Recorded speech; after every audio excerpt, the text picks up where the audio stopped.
Hello and welcome to VapenView, a place to discuss all things from the wonderful world of vaping. I'm your host Kyle, and today I'm delighted to say that we're going to be speaking with a special guest. So let's get to it. What's up, Kyle? How you doing today? Good, man. You? Doing well, man. First off, let me thank you for being on the show. I know that your story will help to inspire other people to try to give vaping a try. So I like to start off every video with, the same question I ask everybody. What are you vaping on right now? I'm doing the Boo-Poo, which I love this mod. I don't usually have like crazy setups. I only go with one mod. And I got my line of juice, Apex E-Juice, Pink Twist, which is pink lemonade. I can vape that for months on end. I know, because I'm vaping on it right now. It's delicious. So everybody has a story about how they started vaping, how they found out about vaping. How did you find out about vaping? Well, it's crazy. I lived in Vermont, and vaping wasn't really big out on the East Coast at first. And then I moved out west, and everybody had one. I mean, like in Vermont, they had like the little Ego Twist and stuff like that. Went out west, and my stepbrother, actually, Trevin, he's the one that hooked me up. He's like, dude, you got to try it. Like, it's way better than smoking. He's like, I wake up, my lungs are better. Like, food tastes better. He's like, give it a try. So I gave it a try. He's the one that like really pushed it for me. But it was crazy to like go out west and see like to see how everybody had one. It was like a huge deal. And like out here, it was like nothing. Nobody had one. Yeah. So smoking is never an easy addiction to overcome, but as we all know, vaping can make that transition a whole lot easier. What was the hardest thing for you to do when you was making the transition from smoking to vaping? I think the hardest thing for me was, it wasn't the fact of like not smoking a cigarette, because I feel like that was pretty easy for me, but it was a fact of like, the vape didn't have the same feeling as a cigarette, you know what I mean? But then also on top of that, going to work and seeing everybody, smoke cigarettes in the smoking area, and I'm over there with a mod, but like I knew if I stuck with it, it's way better for me. So I think that was the hardest thing, just seeing people with cigarettes and me being like, oh man, I got my vape, I'm not to that point of like, okay, I don't need a cigarette anymore. It's not on my mind. Yeah, I know how that feels. My wife, she still smokes to this day. She just one of the people, she just ain't gonna quit. I gave her, I don't know how many miles. I advocate for vaping. I do all this stuff, and she still smokes cigarettes. And when I first was making the transition, that was probably the hardest thing, because she was sitting there smoking. But I had to quit, so I was like, fuck, man. But, I could see, and I know that it was like, God, just that smell, and the fucked up thing about it is it stinks, but you smell it and you're like, oh man, I want a cigarette. Real cool. Dude, go ahead. It was definitely like, that was for sure the hardest thing, was like seeing people smoke cigarettes, and like you do get that smell. And on top of that, when I smoked, in the morning, like, don't talk to me. I need to smoke a cigarette right when I wake up. Like, that was the other hard thing, like to get myself out of that zone in the morning, to just be like, all right, grab my mod. Because for a while I was only smoking one cigarette a day, and that was right when I woke up. I think the two hardest things that has to do with making the transition, that at least for me, was first thing in the morning, and then when I was drinking. If I had a drink, I wanted a cigarette so bad. And, I gave up cigarettes like instantly. Like, as soon as I started vaping, I didn't smoke no more. But it was still like, oh my God. Oh, I drink 2 or 3 beers and I would be like, oh, I want a cigarette so bad. And I just, I couldn't do it. So I just vaped a lot more. But it sucked so much. It was just freaking terrible. Like, oh my God. Real quick, I want you to think back to the moment when you knew you were no longer a smoker. You only vaped, you didn't smoke no more. How did you feel at that moment? I would say I felt free. You know what I mean? Because there's a difference between smoking a cigarette and vaping, obviously. But like a cigarette, that's all that's on your mind. You know what I mean? That's, at least for me, that's what it was. I was like, okay, all right, if I got 2 cigarettes in my pack and I got to go scrounge up some change so I can go get a pack of smokes. Like, I would say I felt free because I don't have that worry on my my conscience anymore. Like, oh, where's my next cigarette? You know what I mean? I think that was one of the biggest things to me because, you know, when you smoked, it was like you was constantly checking your pack. You was constantly looking at it. You was constantly saying, oh, do I need to go to the store and get some more? I can't run out. And now it's like, you know, I'll jump in my car and I'll go, you know, go to the store or something. And I'm like, oh, man, I forgot my vape. I don't really care. It's not like this big deal. You know what I'm saying? It's not like, oh, my God, I need to go. I got to stop at the store and buy a pack of cigarettes. It's not like I leave the house and I forgot my vape. Oh, I got to stop by the vape store and I got to pick up a new mod, you know. It's like, oh, whatever, I'll get to it when I get back to the house. You know, it's not a big deal. Now, vaping not only saves, you know, your life, you know what I'm saying? It doesn't save it. It saves us from all them smoke-related ailments and, you know, cancer and all that crap. But it changes your life in other aspects. How has vaping changed your life since, you know, since you made the transition? I would say my health, you know. Every morning I wake up, I breathe good. Food tastes excellent. You know, you don't have that nasty film in your mouth. I would just say my health is a lot better. Because when I was smoking close to 2 packs a day. And I'd be coughing up a lung in the morning. There were sometimes it hurt so bad to where like I would almost puke. Like it was, my health, it definitely changed my health for sure. Now, so I guess it kind of leads into, because another aspect that it changed, you're a juice maker. And with making juice, what made you decide that, you know, out of all the different things, you know, making mods, making juice, making coils, you know, being a trickster or, you know, doing coil art or, you know, all the different aspects of vaping, what made you decide to be a juice maker? What made you decide to come out with your own juice line? Well, I knew for one thing I couldn't be a vape trick dude because I tried to do that octopus and no, it is not happening. But the reason why I got into juice making is because I wanted to come out with a juice line that was consistent and the flavoring was on point. Like I got really sick of like going to the vape shops and being like, oh, okay, can I get that premium juice, whatever it is, and then going back home and be like, dude, this is bland. Like I don't taste anything.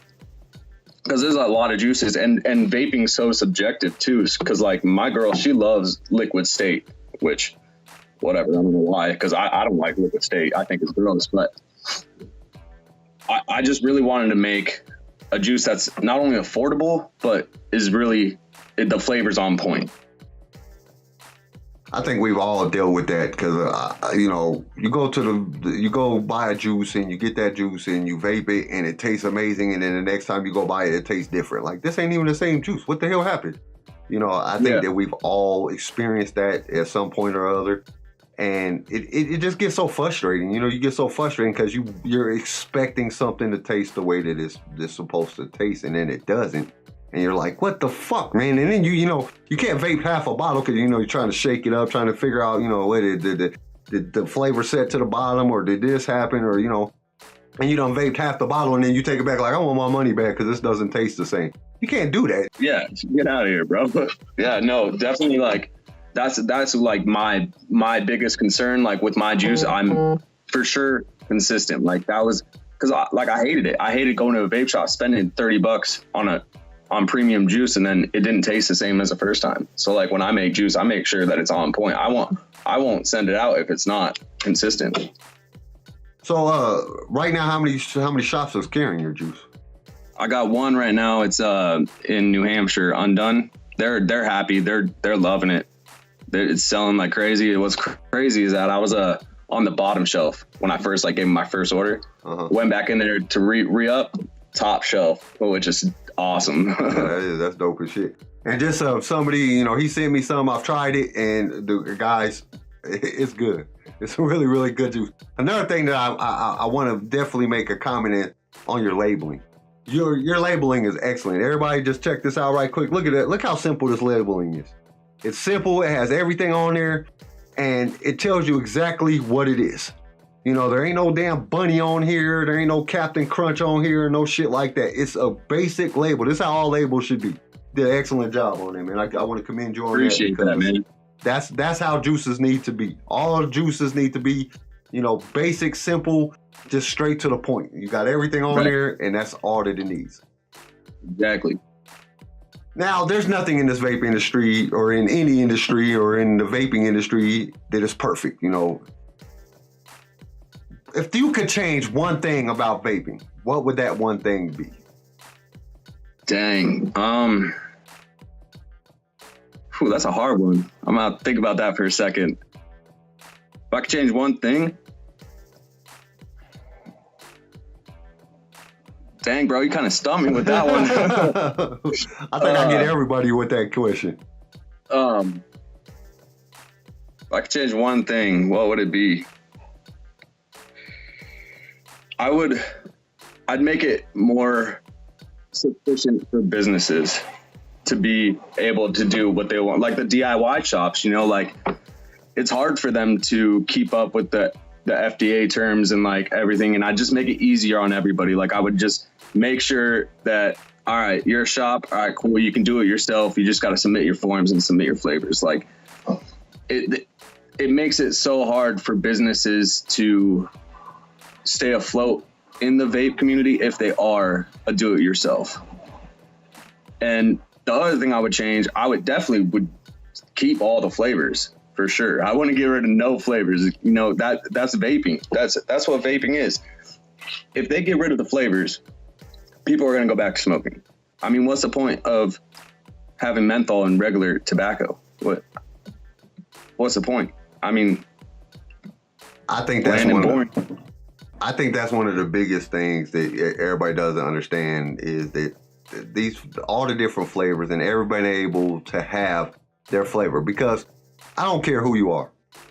When you made the transition from smoking to vaping, it took one flavor. It was that one flavor that you found that just had you like, this is amazing. Oh my God. And the next thing you know, you wasn't smoking no more.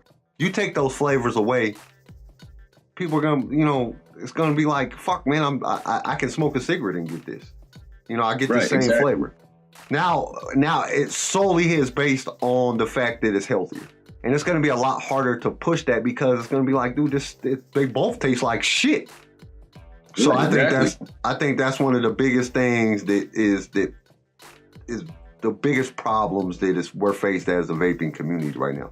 I know this morning I was thinking about one of the things that I would change. Every single mod, every single tank, everything would have the same damn screws in it. I don't know why every single tank, every RDA, everything has a different size damn screw in it. Because you strip out, they send you a few extra ones. You strip them ones out, you're screwed. Because I did it this morning. I'm like, I don't have another screw. I went through like a box full of little screws to find one screw that would fit in here to fix it. Because I had no more.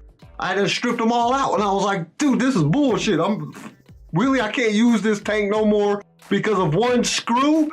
I'm like going through and looking at, I probably looked at 100 damn screws before I found one that worked. I think every tank should have the same screw. Every tank RDA should all use the exact same screws. That would make... Yo, that one's better than what mine was. Dang, dude, that's a good one because that's aggravating, bro. Like I've run into that problem. That's so frustrating, especially like when all the vape shops are closed and you can't, what are you gonna do?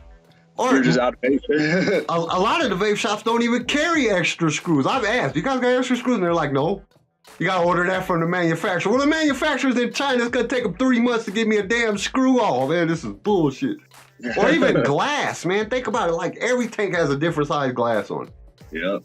You know how much easier it would be if every tank, so say you got a tank, you really didn't like that tank, but you got 2 extra glasses in that tank and you break the tank that you love, you can put that glass on that tank. That would, it just makes sense. Make them all the same. I agree, bro, because everything's so much easier. Yeah. Now, if somebody came to you and they were like, I'm thinking about making a transition from smoking to vaping, what would be one bit of advice that you would give that person? I'd tell them to, before they go to a vape shop, actually do their research on decent mods and tanks because like I support vape shops. I'm not saying that I don't support vape shops. Obviously, like I support vape shops, but like make sure that you're actually wanting to get the mod that you want and not something that they're going to push at the vape shops for you. Because I ran into that. I went in when I first started vaping. You know, I got one of those stupid little ego twist things, little small mod, and went in there and they sold me, I think it was, what was it, a Kanger Tech? Or no, DNA 30, I think it was. Did not like it. It was too small in my hands. I just hated it. So like, if you're gonna get into vaping, make sure that you do research on the equipment that you want and the juice too. Don't buy your juice from gas stations. Don't do it. There, you know, I was talking to a guy the other day and he was like, "Oh man, yeah, I get all my juice from Smoker Friendly." Huh? I was like, "Let me see your juice," and I'm looking at this juice and it's like 9% alcohol or alcohol lip cell or something. I was like, dude, what the hell are you vaping? You can't vape this. This can't. Like, dude, you need to go to a vape shop. Yeah. You know, I understand smoker. It's called Smokers Friendly. It's friendly to smokers, not to vapors. You know, like, dude, like it was like aerosol alcohol or some type of alcohol shit in there. And I was like, dude, you can't vape this. This is not good for you. That's terrible. And I'm like, dude, and then I was like, let me try it, man. I hit it and I was like, oh my God, man, it tastes like shit, man. Like, dude, really, you gotta go to a vape shop. Like, dude, go to a vape shop. Go to any vape shop. You can get their house juice and it'll be better than this. Like any vape shop. Just go and, you know, get good juice. Don't buy your juice from Smoker Friendly or a gas station or like that stuff is not made to be good. It's made to be bad. They want you to smoke. Yeah, exactly. Now, before we end the show, I want you to just give a shout out to yourself. You know, tell everybody where they can find you and anything that you might be working on right now. You know, in the best way people can get in contact with you, especially because everybody, he has some excellent juice. Definitely go on his webpage. I will put a link in the description. Go check out his juices. They're phenomenal. They're all great juices. He sent me all 5 of his juice line. I've tried them all. They're all great. But you know, definitely go and check out his webpage. But where are some of the other places that they can find you at? Find me on Instagram, Apex E-Juice. I'm on Facebook, Apex E-Juice. And if it's easier for you, just look up Kyle Messier on Facebook. That's the way to do it. Definitely go. If you're looking for juice and good juice, go to www.apexjuice.online and you free shipping on any size order. Oh, that's excellent. That's excellent. Also, everybody, if you guys go over to vapenview.com, there is a link to his juice company on there. And there is if you use Quentin10 on there, it is a 10% discount. Yep. All right, everybody. I think that's it for today. We'll see you guys on the next one. Thank you for viewing. It means the world to me. And if you haven't had a chance to subscribe to the channel yet, go ahead and do it now. And remember, vaping saved your life, so help vaping save more lives. Spread the word and keep on vaping.